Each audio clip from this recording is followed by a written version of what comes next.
My name is Katie Byers, and my brother Tim Guilfoy is in prison in Tennessee for a crime he didn't commit, but there's new evidence of his innocence.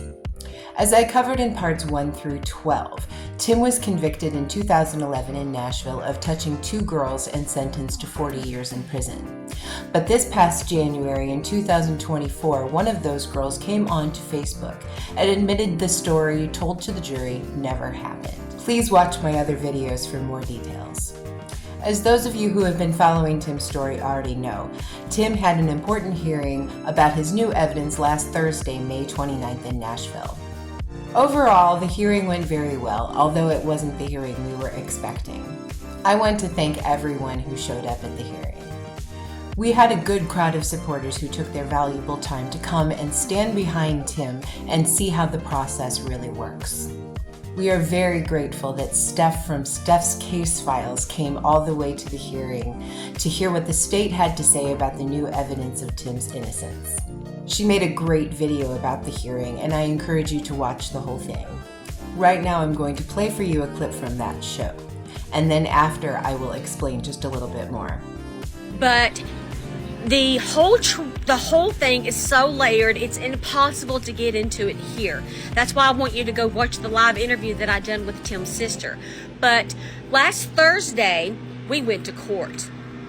You see, in the original test in as new evidence at a possible retrial, so many supporters for Tim showed up because there's so much evidence that it's not the truth. Everyone, we just got out of court for Tim May 29th, and we had not the hearing that we came here for, but we still had a status hearing, and we're progressing forward with the case. Judge Babb did not dismiss the case today, so that means we live to fight another day.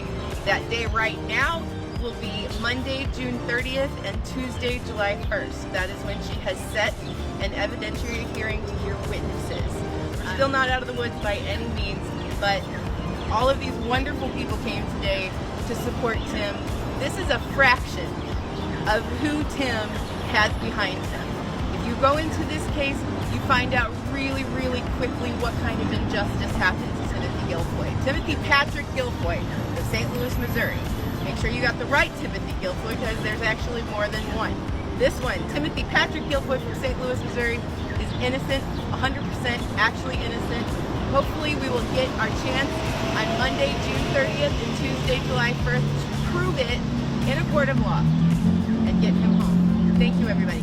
As I explained in previous videos, in this case, the girls and their mother testified that on the day that the girls disclosed the abuse to the mother, the girls went to school. One of the girls disclosed abuse to the guidance counselor that somebody was touching them. The guidance counselor called the mother. The mother picked up the girls from school and then took everybody home to call the police. Last year, one of those girls went on Facebook and admitted they never went to school that day at all. Tim's lawyer has found the guidance counselor, who admits that neither child ever disclosed abuse to her and that she never called the mother to tell her of any allegations.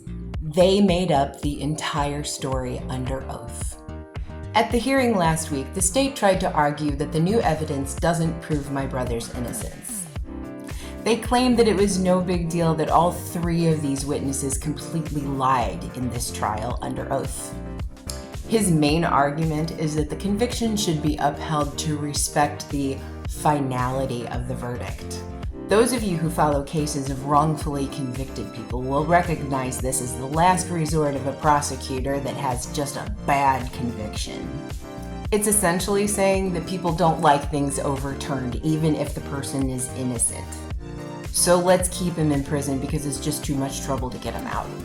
Tim's lawyer brilliantly slapped down the idea by showing not only does it mean Tim is innocent, but also that a due process violation occurred in this trial when prosecutors used evidence they knew to be false. The judge in our case reacted well to our arguments. She said she will make a final decision on whether to dismiss Tim's petition by June 15th. If she does not dismiss this hearing, the full hearing will be Monday, June 30th and Tuesday, July 1st. This will be the hearing where everybody testifies, the alleged victims and their mother, and the detective and the prosecutor, and many more. For now, put aside these dates and plan on coming to Nashville if you can. I will keep you updated on what the judge decides. If you can't attend the hearing on the 30th, or even if you just want to help, please click on freetimg.com and click on the link at the top to contact the DA about this case. Also, we are asking you to click this share button and send this to at least one person you know that cares about the justice system. I especially hope you can send it to people in Nashville or anyone that lives across Tennessee. The DA was at the courthouse on the day of Tim's hearing, and he saw how much support Tim has. Let's keep this growing and put as much pressure on him as possible to do the right thing. Just don't do anything that could be constituted as threatening or harassment on Tim's behalf. We are doing this the right way. Thank you all for listening and following, and please help me bring my brother home.